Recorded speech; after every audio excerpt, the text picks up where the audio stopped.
आज मी तुम्हाला मधल्या वेळेत खाण्यासाठी अशी मस्त पुदिन्यापासून एक रेसिपी बनवून दाखवणार आहे। त्यासाठी बघा एक मूठभर मी पुदिना घेतलेला आहे आणि पुदिन्याच्या देठा सकाळी घेतलेला आहे बघा। अशी थोडीशी कोथिंबीर घेतलेली, त्यात लागायच्यात आपल्याला तिखटाप्रमाणे मिरच्या, 6 लसणाच्या पाकळ्या घेतलेल्या आहेत। आता ह्यात लागायचे आपल्याला छोटा अर्धा चमचा जिरं, छोटा अर्धा चमचा ओवा, छोटा अर्धा चमचा मीठ, छोटा अर्धा चमचा काळं मीठ आणि अर्धा लिंबाचा अर्धा भाग घेतलेला आहे। तर ही एवढं काय करणार आहे मी मिक्सरला बिना पाण्याचं बारीक करून घेणार आहे। मिक्सरला बघा बिना पाण्याचं मी बारीक करून घेतले बघा अशा पद्धतीने, जरासुद्धा पाणी टाकायचं नाहीये। त्यासाठी बघा कुरमुरे घेतलेले, त्याला चिरमुरे पण म्हणतात। कढई गरम करत ठेवली, त्यामध्ये आपण थोडंसं तेल टाकून घेऊया पहिलं आणि गरम होऊन देऊया। अर्धी वाटी कच्चे शेंगदाणे घेतलेले आहेत, असे फुटस्तवर भाजायचे। शेंगदाणे बघा मी भाजून घेतलेले आहेत, तेल बघा मी काढून घेतलेलं आहे आणि छोटा एक चमचा फक्त तेल ठेवलेलं आहे। त्याच्यावर आता कढीपत्ता टाकायचा। आता हा जो मसाला आपण मिक्सरला बारीक केला होता ना, हा सगळा आपण टाकून घेऊया।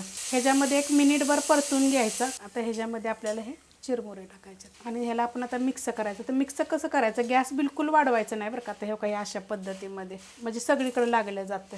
अशा पद्धतीत बघा मिक्स करायचं, सगळं चांगलं मिक्स होतं आणि एकदम गॅस बारीक आहे, बिलकुल सुद्धा गॅस मी वाढवलेला नाहीये। आता आपण टाकणार आहे ह्याच्यामध्ये बघा हे शेंगदाणे जे आपण फ्राय करून घेतले होते ते। आता गॅस वाढवणार आहे आणि गॅस वाढवल्यावर एक 5 ते 7 मिनिट मी एकसारखं हलवत राहणार आहे। 5 ते 7 मिनिट बघा मी एकसारखं असं परतून घेतलेलं आहे। मस्त असं परतून घ्यायचं, कुरकुरीत एकदम मस्त खमंग असं